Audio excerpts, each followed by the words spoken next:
Hello friends, welcome to today's video. आज हम देखने वाले हैं letter to a daughter.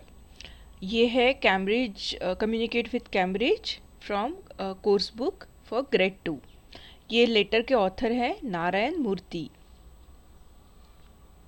So let's start.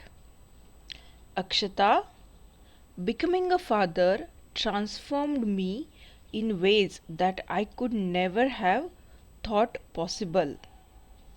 ये लेटर लिखा है नारायण मूर्ति जी ने अपनी बेटी अक्षता को। जी हाँ, ये वही अक्षता मूर्ति है जो ऋषि सुनक इनकी वाइफ है और अभी यूके के प्रेसिडेंट की वाइफ है। Becoming a father transformed me in ways that I could never have thought possible. Transform मतलब क्या? चेंज करना, चेंज समथिंग और समवन। तो क्या कह रहे हैं नारायण मूर्ति जी अपनी बेटी को कि जब से मैं पापा बना हूँ कि मैंने सोचा भी नहीं था उतना मैं चेंज हो चुका हूँ। I could never go back to being the person I used to be before. I could never go back, जैसा मैं पहले था, लाइक अपने बच्चे के बर्थ के पहले, वैसा तो मैं अब बन ही नहीं सकता। मतलब he is telling it on a positive way.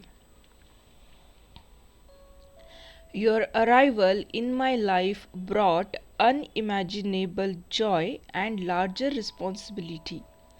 Your arrival, किसका अराइवल? अक्षता का। अक्षता उनकी बड़ी बेटी है और उनका एक बेटा भी है, छोटा बेटा, जिसका नाम है रोहन। सो क्या कह रहे वो? Your arrival in my life brought unimaginable Joy and a larger responsibility. जब भी कोई पहली बार पेरेंट बनता है, जैसे मामा या डैडा बनते हैं, तो उन्हें बहुत ज़्यादा खुशी मिलती है, बहुत बहुत सारी खुशी मिलती है। They get so much happiness in to their life and a larger responsibility. Responsibility मतलब क्या? जिम्मेदारी। एक छोटा सा नन्हा सा बेबी जो पूरी तरह से आप पे डिपेंड हो, उसको बड़ा करना एक बहुत बड़ी जिम्मेदारी होती है। Your birth raised the benchmark of my life in every aspect। अब इसमें से हार्ड वर्ड देखते हैं हम। Raised, raise means what? Increase करना। Benchmark, benchmark means what? Standard of my life in every aspect. हर तरीके से जब भी हमारा बेबी होता है तो हमारा स्टैंडर्ड बढ़ जाता है। In what veg? जैसे घर में छोटा सा बेबी है तो हम उसके सामने ज़्यादा शोर शराबा नहीं करते हैं, हम अच्छी आदतों पे ध्यान देते हैं, जैसे कि जल्दी उठना, जल्दी सोना, टाइम पे खाना, घर में फ्रूट्स आते हैं, ज़्यादा क्लीनलीनेस होता है, राइट? और हम ज़्यादा खुश होते हैं, इन शॉर्ट। तो वही नारायण मूर्ति जी छोटे बेबी को अपने लिख रहे हैं लेटर में। इन every aspect, aspect means what? सारे नज़रिए से उनके जो लाइफ के स्टैंडर्ड से वो इंक्रीज हो गए। My interactions at the work place became more thoughtful and measured. My interactions, interactions में मतलब क्या? अपना जो बर्ताव होता है, हम जिस तरह से किसी से बिहेव करते हैं, बात करते हैं, कम्युनिकेट करते हैं eight the work place. Work place means क्या? उनका ऑफिस में। आप शायद जानते होंगे नारायण मूर्ति जो है वो भारत की जो हमारी एक बहुत बड़ी आईटी कंपनी है इन्फोसिस, उसके फाउंडर है। ओके, तो इतनी बड़ी कंपनी के ओनर फाउंडर थे वो, तो उनके हाथ के नीचे बहुत सारे एम्प्लॉयज़ थे। तो एक्चुअली जब हम बहुत बड़े किसी पद पे होते हैं, किसी बहुत बड़ी प्लेस पे होते हैं, तो कभी कभी हमारा जो बिहेवियर है वो रूड हो जाता है। पर अक्षता के आने के बाद क्या हुआ? उनका जो बिहेवियर है वो काफ़ी थॉटफुल और मेजर्ड हुआ। जैसे ऑफिस में किसी ने कोई काम नहीं किया या फिर ऑफिस के लिए लेट हो गए तो उन्होंने बहुत ज़्यादा उन पे गुस्सा करना कम कर दिया। मेजर यानी क्या? गिना चुना। करते थे, डांटते थे, बट कैसा? थोड़ा सा, oh if you would have done this it would have been better, उस तरह से। I felt a need to deal with every human being more sensitively and courteously, right? तो उन्होंने क्या किया? I felt a need to deal with every human being, उनके आसपास जितने भी ह्यूमन बीइंग थे, जो भी लोग थे, उनके एम्प्लॉयज़, फिर जिस किसी के साथ वो बिजनेस कर रहे थे, उन सब के साथ वो कैसे बिहेव करने लग गए, मोर सेंसिटिवली एंड कर्टियसली। अब किसी ने बोल दिया कि नहीं मेरे यहाँ पे कुछ प्रॉब्लम थी, तो मुझे 1 वीक और लगेगा इस काम को ख़त्म करने में, so he will understand and he will say कि नहीं 1 वीक तो नहीं, I can give you like more 4 days और समथिंग लाइक दैट, राइट। तो इस तरह से घर में एक बेबी आने की वजह से नारायण मूर्ति जो थे, उनके जो बिहेवियर है, ओवरऑल बिहेवियर में टोटल चेंज आ गया था। After all some day you would grow up and understand the world around you, and I didn't want you ever to think that I had done anything even remotely wrong. जैसे ही हमारे घर में हमें baby हो जाता है या देखता है, तो बेबी कैसे सीखता है सारी चीज़ें अपने पेरेंट्स की, अपने घर में जितने भी लोग हैं उन सबको कॉपी करके, राइट। मम्मा डैडा जैसे चलते हैं, मेकअप करते हैं, मम्मी सपोज कुछ कर रही, लाइक कपड़े फोल्ड कर रही, तो baby will also try to do that. Dad अगर कुछ कर रहे हैं, जैसे वो गाड़ी चलाने का ट्राई कर रहे हैं, तो baby also will copy his dad, right. तो क्या कह रहे हैं नारायण मूर्ति अपनी बेटी अक्षता को?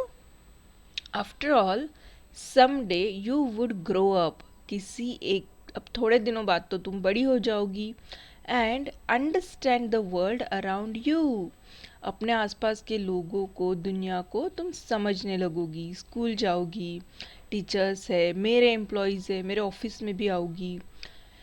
And I didn't want you ever to think that I had done anything even remotely wrong, और मैं मेरे बच्चे के ऊपर जो मेरा इम्प्रेशन है, हमारे लिए तो हमारे मम्मा डैडा सुपर हीरोज़ होते हैं, नहीं, हमारे डैडा बेस्ट डैडा होते हैं दुनिया के, और हमारी मम्मा भी बेस्ट मम्मा होती है, इज़न्ट इट। तो वो ये नहीं चाहते कि उनका वो जो इमेज है, वो जो उनकी एक छवि बन जाती है बच्चों के मन में कि नहीं मेरे मम्मा डैडा तो सबसे बेस्ट है दुनिया में, वो कभी भी खराब हो और मैंने गलती से भी किसी के साथ कुछ गलत किया हो, ऐसा वो होने देना नहीं चाहते। My mind often goes back to the initial days after your birth. उनको क्या याद आता है? My mind often goes back. उनका जो मन है, माइंड, दिमाग, मन, जिनकी जो मेमोरीज है उनको पीछे ले जाती है। कहाँ ले जाती है? Initial days after your birth, उनको जब छोटी सी अक्षता हुई थी तब उनको वो सब याद आता है। Your mother and I were younger then and struggling to find our feet in our careers. जब उनकी पहली बेटी हुई थी अक्षता, तब नारायण मूर्ति जी और सुधा मूर्ति, उनकी वाइफ का नाम क्या है? सुधा मूर्ति। यस बच्चों, आपने इनका नाम पहले सुना होगा, ये बहुत अच्छी ऑथर है, इनके बहुत सारे बुक्स फेमस है, उन्होंने बहुत सारी अच्छी अच्छी बातें लिखी हुई है, आप बच्चों के लिए भी, बड़ों के लिए भी, and she was also a teacher. तो जो नारायण मूर्ति है वो क्या बोल रहे हैं?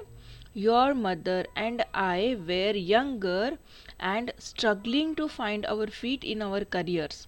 इनकी नई नई कंपनी थी, सुधा मूर्ति जो थे वो भी जॉब कर रहे थे, और जो इनिशियल डेज होते हैं करियर के, उसमें आपको बहुत सारा सीखना पड़ता है, काम करना पड़ता है, तो काफ़ी सारा स्ट्रगल होता है। ऑलरेडी इतना सारा आपको काम है और एक नन्हा सा बेबी उसको संभालना, ये भी अपने आप में एक बहुत बड़ा काम होता है। 2 months after your birth in Hubli, we brought you to Mumbai, but discovered quickly enough that it was a difficult task to nurture a child and manage careers side by side. Okay. तो क्या हो गया? 2 months की अक्षता हो गई, एकदम नन्ही सी। After your birth in Hubli, तो जो अक्षता का बर्थ हुआ था वो कौन सी सिटी में हुआ था? हुबली में। We brought you to Mumbai, Mumbai में जो है इनकी कंपनी भी थी और अक्षता की मम्मी का जॉब भी था। तो वो दोनों अक्षता को लेके वापस मुंबई आ गए।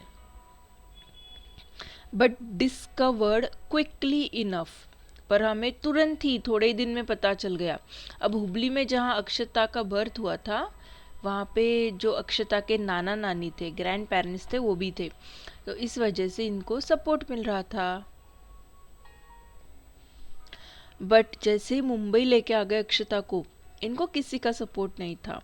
और एक छोटे बेबी की ज़रूरतों को समझो, छोटा बेबी कभी कभी बीमार हो जाता है तो उसको कैसे संभालेंगे।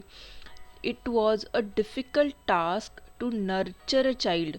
नर्चर करना मतलब क्या, उसकी पूरी तरह से देखभाल करना, उसको खिलाना पिलाना सुलाना, साफ सुथरा रखना, उसके आसपास की चीज़ें मेंटेन करना, ये सब। और तो और करियर भी मैनेज करना, साइड बाय साइड, मतलब क्या, दोनों चीज़ें एक साथ करना। It was a very difficult task for both of them.